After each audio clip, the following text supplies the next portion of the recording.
Kembali di Corporate Action, pemirsa, potensi pertumbuhan Mitra Adi Perkasa sangat besar sejalan dengan prospektifnya bisnis retail. Kita akan membahas prospek bisnis dan saham MAPI bersama analis Bina Arta Sekuritas, Nafan Aji Gusta. Selamat pagi, Mas Nafan. Selamat pagi, Mbak Cakri.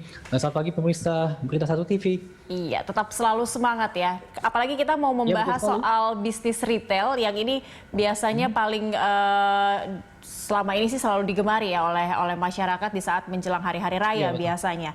Nah, kita kalau berbicara prospek MAPI di tahun ini, mungkin kalau 2020 ini semuanya mengalami kelesuan begitu. Tapi kalau sekarang daya beli dan perbaikan ekonomi secara nasional juga nampaknya sudah mulai membaik begitu.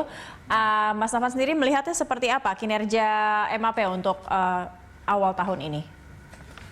Oke, di sini sebenarnya sih kalau saya amati ya bahwasannya untuk misalkan jika dilihat dari trafik pengunjung pada sektor retail, mal-mal kan ini kan sudah mulai rame ya meskipun terjadi penerapan daripada kebijakan PPKM mikro, tapi yang namanya kebutuhan itu pasti juga harus bisa dipenuhi. Apalagi ini kan kalau misalkan Mitra Adi Perkasa, ini kan sebenarnya kan bukan hanya soal Sogo saja begitu, tapi kan juga ada berbagai gaya hidup lainnya. Food and beverage juga ada, Burger King ada, misalkan Domino's juga ada misalkan. Jadi otomatis di sini saya pikir diversifikasi bisnisnya ini sangat menarik. Kalaupun misalkan jika dulu terjadi pandemi, tapi kan masyarakat pada waktu itu kan malah meningkatkan gemar dalam olahraga. Jadi misalkan dalam hal-hal produk-produk olahraga ini juga masih digemari begitu ya. Belum lagi juga kalau misalkan jika terjadi pemulihan ekonomi yang tercipta ya, yang menjadi suatu keniscayaan pada tahun ini, maka dari itu saya pikir untuk estimasi kami itu kinerja laba itu seyogianya akan tercipta pada tahun 2021. Paling di sekitar 500 miliar rupiah ya untuk MAPI. Walaupun untuk karena ini juga dipengaruhi oleh peningkatan pendapatan yang signifikan dari 14 triliun menjadi 18 triliun begitu. Jadi ini saya pikir ini merupakan suatu catatan yang sangat esensial begitu bagi para pelaku pasar untuk benar-benar mencermati dari kode saham MAPI ini begitu ya. Karena nanti juga dalam tahap ini ya jangka pendek pemerintah akan menerapkan kebijakan insentif fiskal yang akan memberikan manfaat insentif fiskal terhadap sektor retail yang akan memberikan manfaat agar supaya sektor retail bisa berkembang pesat seiring dengan adanya pemulihan ekonomi tersebut. Oke, Mas Nafan, artinya kebanyakan sejumlah analis ini sepakat kalau melihat kinerja dari MAPI sendiri ini di tahun ini memang betul-betul sudah menunjukkan perbaikan begitu. Betul sekali.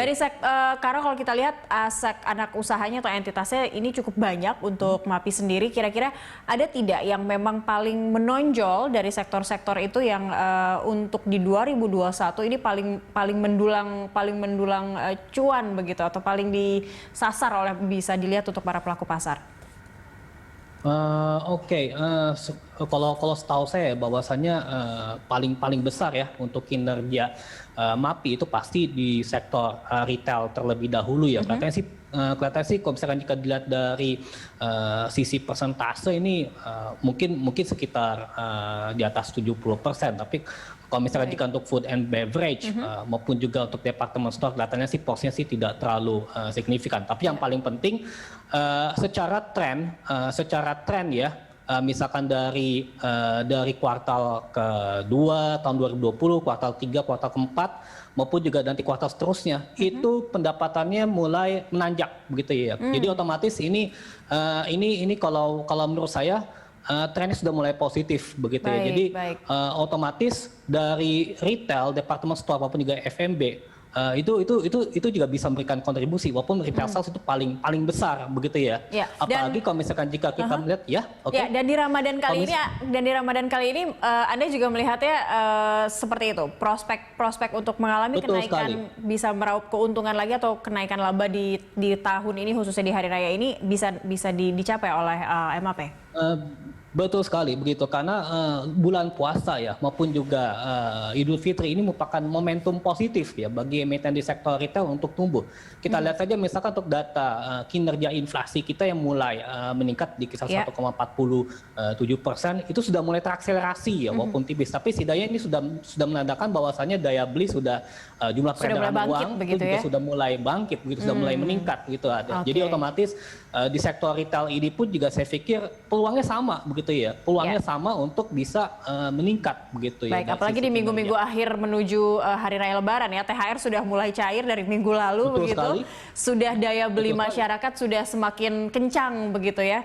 Baik, lalu kalau Anda sendiri melihat daya saing dan market share dari MAP Indonesia atau MAPI, karena sebenarnya ada juga perseroan lain atau kompetitor dari MAPI yang juga banyak yang masuk ke Indonesia begitu, untuk melihat prospeknya di 2021 seperti apa di masa MAPI lagi mulai bangkit begitu semenjak kuartal 4 kemarin hingga tahun ini. Ya, memang kalau misalkan jika kita bandingkan dengan kinerja emiten-emiten di sektor retail ya, selain MAPI ya, kita melihat ya, misalkan untuk LPPF saja misalkan memang saya akui kinerja hampir sama. Pada waktu tahun lalu kan dia mengalami net loss gitu ya. Terus juga kalau misalkan jika kita melihat dari Raus gitu atau Ramayana, itu Ramayana juga kelihatannya sih tahun lalu sih sudah mulai ada perbaikan. Jadi sebenarnya kalau menurut saya yang paling penting ialah bahwasannya ini hampir sama trennya begitu ya, bahwasannya di tahun ini akan terjadi peluang terjadinya pembalikan kinerja begitu ya, dari sebelumnya pada tahun lalu bersifat net loss. Mudah-mudahan di tahun ini kalau menurut saya sih bisa mencapai titik yang positif gitu ya. Kalau untuk MAPI sih kami sudah memproyeksikan sudah pasti akan mencatatkan net profit ya sekitar 500 miliar. Tapi kalau misalkan jika untuk yang lainnya misalkan karena mungkin dari sisi pangsa pasar memang saya akui MAPI ini sangat besar begitu ya, pangsa pasar dan diversifikasi bisnis juga kuat. Tapi secara umum sektor retail kalau menurut saya bisa berkembang karena nanti akan ada dukungan dari pemerintah dalam memberikan insentif pajak di sektor retail.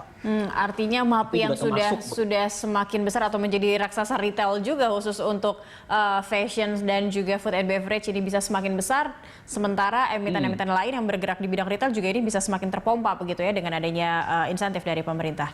Iya, baik, betul sekali. Kita masih akan lanjutkan seperti apa kinerja dan pergerakan dari saham dari MAPI di segmen berikutnya. Pemirsa tetaplah bersama kami, Dialog Corporate Action akan segera kembali.